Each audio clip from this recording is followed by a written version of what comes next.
Hello guys, this is Ruben, and we're back. We're starting off in the VAB for episode 2 of KSP RP-1. We're designing a larger rocket for suborbital payloads. We're just planning to fulfill all of the suborbital sounding rocket contracts because they give us a fair amount of money to put into our build points, so we can start building bigger rockets with more boosters. That's the end goal, and then we can look to orbit. But yeah, we're starting off with the same size stage as the second stage of our Discovery class sounding rocket. This is using the RP engine, very reliable. We've used it many times, had many failures. I've got a lot of trust in them now. We failed so many times that we can't fail anymore, right? Anyway, so yeah, this is basically just going to be designed to fulfill all of those contracts because we need a bigger rocket to launch these bigger payloads up.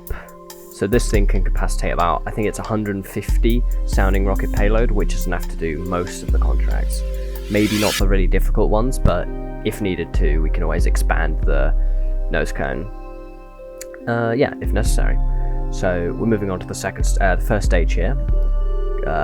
This is going to be a larger one. It's sort of reminiscent of the A4 or the V2 rocket, effectively. Well, it was one stage, but anyway, this is 2 stage, so whatever. So yeah, we're going to be using the RD-100 engine, which it's effectively the same as the A4 engine. Very early rocket engines designed in, I believe, the 40s. So, not the best engine. We're just waiting until we can get our actual good engines from our next research unlock. Just designing some fins so we can have a good stable launch. Also, this is our first mission which is actually going to have avionics. So our first rocket that we can actually control and tell which way we want it to go, rather than just pointing it up and hoping it goes straight. So that's all good. I'm not really sure how the procedural avionics works yet. Very new to that sort of stuff. So if anyone could give me a hint on how to do that, that'd be lovely. Otherwise, we're just going to stick with the basic avionics that it gives you, even though I'm pretty sure it's they're heavier when you do it like that. But for now, that's all I know, so we're going to do that. On the second stage, we're not going to have fins.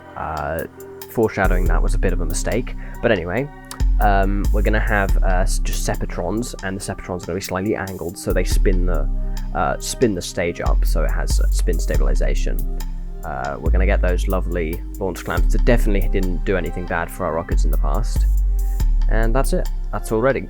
Okay, now moving on. We also accepted a contract at the end of last episode for X-planes. So launching supersonic planes. So this is just designing it now. We don't have the cockpit for it. However, that is coming in the research for that is coming in about 100 days. So by the time our rocket, this aircraft is built, we will then be able to edit it and put on the cockpit. So we're just going to have to, I'm pretty sure I've got it the right size. Hopefully I have. Just using procedural wings here. One of my favorite mods. It's just very nice, and the wings just looks very crisp and very nice looking, along with procedural tanks, which also looks very nice most of the time. Yeah, so just adjusting all of those flaps just so they're reasonable looking.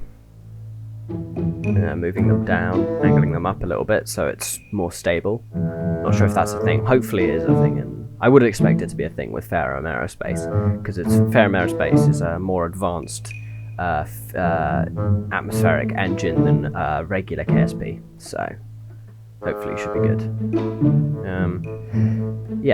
Slightly different colour fuselage to the wings. This is where I was just trying to fix that. I was like, okay, how can I change the colour? But no, not possible. Well, probably as I'm just stupid. There we go. I can make it darker, but not lighter, unfortunately. So, oh well. And adding wheels, maybe? Yeah, okay, just adjusting the fuel. But yeah, we're using the same engine that I think it's the XLR-11. I didn't really catch the name there. The same engines that you used in the X15, I believe. So that's all good. or at least the early supersonic planes. It's one of the only engines that we have that are actually throttleable, so we can actually somewhat control our velocity rather than the other rockets, which we can't really do that. So just messing around with landing gear. Not really that important because Kerbal Construction Time actually has a air launch feature. Or it might be RP-1, I'm not sure which one. Anyway, yeah, it has an air launch feature which allows us to launch mid-air so that we don't have to worry about taking off, because we don't really take off with a rocket engine, that would be really bad. And I don't want to have to carry an extra jet engine, which I don't know if we've actually... Yeah, we do have a jet engine, but it's very weak and it's just extra weight that's not necessary. So we're just going to hitchhike on a bigger plane. Just setting up the tail fin there, just so we don't go into a flat spin immediately. That would be a bit unfortunate. Yeah, so I love the procedural wings mod because there's just so many different things to do with the fins and the control surfaces that you can change. It's just very nice. I think that's it. We're done with this one for now. Okay, so we're moving straight on to the launch of Discovery 2 Mark 1, our newest launcher. So, and just putting on smart ASS just so we can control the rocket, because I don't want to have to manually do it because it usually goes terribly in realism overhaul. So yeah, just taking a look at the contracts. So we have to reach 140 kilometers with the biological sample and then recover it again. All's going well for liftoff, so that's all good. We do have, so we just skip forwards a bit. But we did have an engine. We did have a problem. Effectively, a partial failure where the thrust decreased, which meant we have quite a bit less delta V than we otherwise would have had. But that's the first stage done. So, and then we'll have stage separation any second now, I would expect. Any second. There we go. And we have second stage ignition. Only problem is we're a bit low in the atmosphere and we're a bit top heavy, so the spin stabilization didn't really work out. Now we just started tumbling. So yeah, not the most optimal launch. So yeah, we're just going to keep spinning for days basically.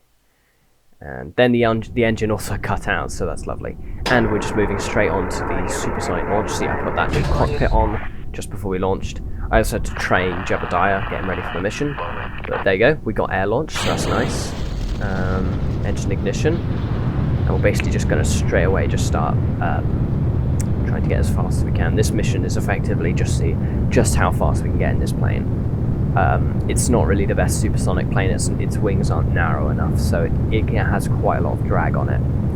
And also only one engine compared to later models that we'll be designing.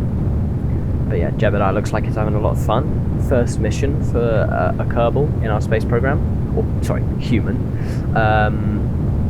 Either one, whatever. Doesn't matter. So yeah, we're breaking quite a few records. I believe we're also completing the mission now. We have to be over the speed of sound for 30 seconds, which is pretty simple. I think I have like 40 seconds worth of fuel in this rocket. I mean rocket plane actually. So just enough. As you can see, it's got quite high drag, so it can't get any faster than 400 meters per second. And I just turned the thrust down just so we can sustain the engine for a bit longer. And annoyingly, the air launch decided to launch me 1,000 kilometers away. I'm pretty sure I can change that in the options, but anyway, yeah, it launched me 1,000 kilometers away from the runway, so I couldn't actually land. So I just had to land somewhere in the outback of Australia.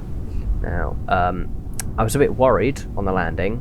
Not gonna lie, we did touchdown. We got a touchdown. I had the brakes on. We were slowing down, but I was like, okay, let's just speed this up. I don't want anything to go wrong. Only problem is that kind of, yeah. We had a bit of an unexpected second flight there, but we're coming down nicely in the desert, so everything's fine. It's all good. Jebediah's had a lovely first flight, and that's that. Okay, moving on to the second launch of Discovery 2 Mark 1. Sorry, yeah, Discovery 2 Mark 1. The other one, whatever. Anyway, so literally the only thing we did with this one is we added, we stopped the spin stabilization. We removed that from the separatrons, but we also added small fins on the top of the rocket so that it doesn't tilt on the launch. As you can see, we're going way faster because we didn't have any thrust problems on the first stage. Much faster velocity. In fact, that kicked us out of the atmosphere just like that. That was enough to get us out. And I think this is already one of the highest missions we've had. So there we go, Sebstron's fired.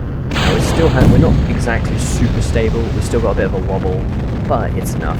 And the second stage has a successful ignition. So very wonderful, we've actually made it. And basically the goal of this mission is not only to fulfill our contract, but also basically go as high and as downrange as we possibly can.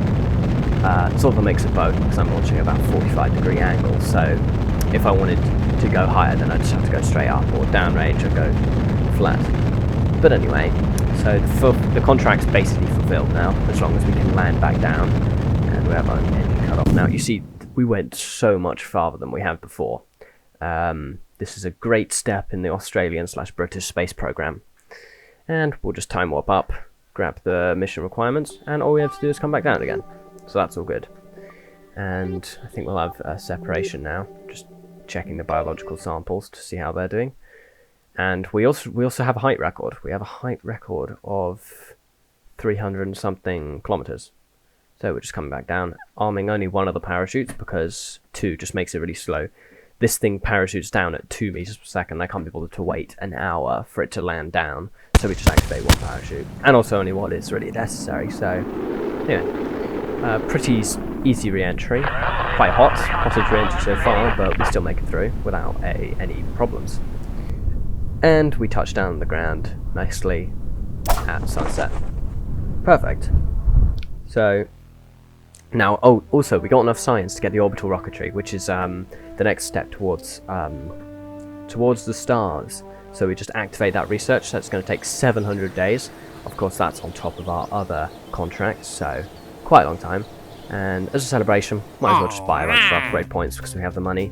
So we're just going to take a few more contracts. We're going to take one of the sounding rocket ones, and we're also going to take the experimental rocket planes contract. Yep, we're going to do low space film return, I believe, unless we do that one. I'm pretty sure we do the low space film return.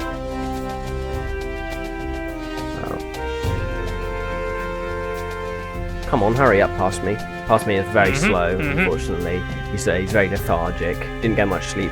But anyway, Jesus, he's taking a long time. Oh my. And no, I'm not going to edit that out because I'm lazy. So yeah, we took the missions. Okay, so straight on. So our last rocket plane wasn't very fast. A bit slow, quite a lot of drag. The engine didn't burn for very long at all.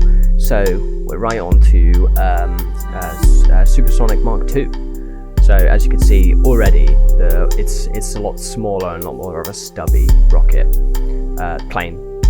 The wings are only slightly shorter. I didn't make them quite narrow enough, as much as I would have thought I would have. But oh well.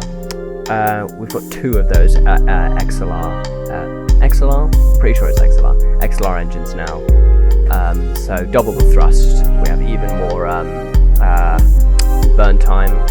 So all good, effectively. I'm just fitting in that control surface on the tailplane there. And we should be all ready.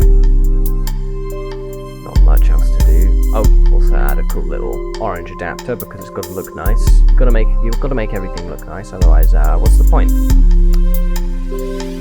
So yeah, just checking out the center of mass. It's okay.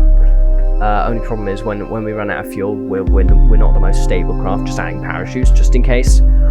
Always good to have parachutes. It's better than spinning out and blowing up. That's always a downside of planes. I've never been too good at planes, especially in Realism Overhaul. This is literally the first time I've ever tried to design planes. I remember the last time I played Realism Overhaul in my personal time, I tried to make like a Cessna, and that just didn't work out. I killed Jebediah first launch. Yeah. So we're just going to test. We're testing it in the simulations just to see how stable this thing is. I just want to test it on the launch pad to see how it does. So yeah, that's one. I think this is the crash simulation mod, or it might be part of test flight. It's one of those two. But anyway, it's a very nice feature. Allows us to test out our different rockets. So obviously, as you can see, not very good at lifting off, but that's not the point because it's air launch, so it's okay. But once it's in the air, I believe it is quite nimble. Although going this Mark 1 Plus, you don't want to be very nimble because otherwise you'll just rip your wings off, as I found out in simulations of the last one, which I didn't record. Anyway, yeah, so as you can see, already far more acceleration than on the Supersonic 1, so that's all good and dandy.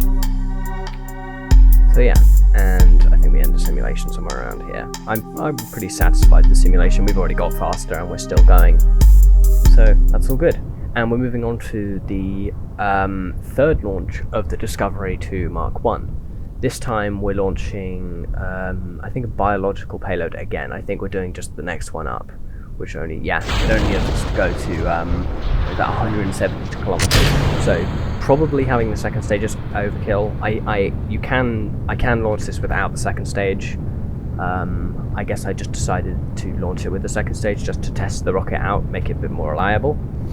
So yeah, I don't think we have any problems with the engine on this one either. This engine seems to be pretty goddamn reliable already, so that's good. That's very good. So yeah, already breaking the sound barrier. The thrust to weight ratio of this rocket is insane. So yeah, there we are. Just gonna cut off the engine any second now. And then we'll be on to the second stage. And you see, as you can see, the outer apparatus is already at 200 kilometers. We've already surpassed the required altitude. Now this one doesn't need to recover, so my plan was to literally just go straight up. Also, much stabler. This launch has been far more stable than the other one. Although, as you can see, because I didn't spin stabilize it at all, it's sort of like going to the side, but the really thin atmosphere just about manages to hold it in there. So that's all good. But yeah, this one was purely trying to get altitude. So we launched it effectively straight up, and we got to almost 500 kilometers, very close to 500 kilometers.